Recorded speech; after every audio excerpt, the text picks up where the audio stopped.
Agriculture university భూములను హైకోర్టుకు అప్పగించడాన్ని వ్యతిరేకిస్తూ విద్యార్థుల ఆందోళనలు కొనసాగుతున్నాయి.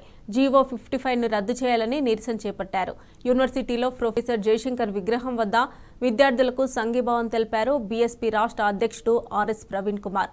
వ్యవసాయ విశ్వవిద్యాలయానికి సంబంధించిన ఒక్క గజాన్ని కూడా వదులుకునే ప్రసక్తే లేదని విద్యార్థులు తేల్చి చెప్పారు.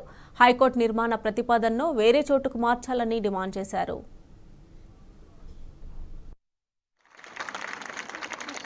This university is a great, lot of institutions which are of international repute in this university. The university's contribution to agriculture is phenomenal. It is beyond description.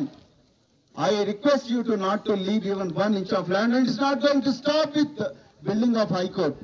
My request is you all should write a letter, open letter to Honorable Chief Justice of Telangana High Court, and we will also write a letter to Telangana High Court Chief Justice to stop the construction of this land, this High Court building. So we are not against the construction of High Court, but go to a different place where there are no plants.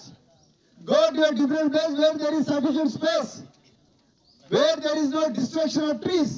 But why are you coming to such a fertile university where there are lakhs of flora and fauna which are living in beautiful harmony? So this university anedi oka goppa land space ani intamundi chepparu. Yes, it is true. Hyderabad city lo 35 degrees temperature unte ee university lo 33 degrees temperature untadi. Idi vastavam. Meer chudandi Delhi lo meer eppadina so Delhi nadipotuna Pusa institute untadi. Adi kuda vere ekrallo untadi. ఒక్క inch భూమి కూడా Delhi university Delhi ప్రభుత్వం దాని నుంచి గుంజుకోలేకపోయింది. అంటే ఆ విద్యా వ్యవస్థకు ఆ యూనివర్సిటీకి ఆ ప్రాంతాలు ఇచ్చిన ఆ ప్రభుత్వాలు ఇచ్చిన గౌరవం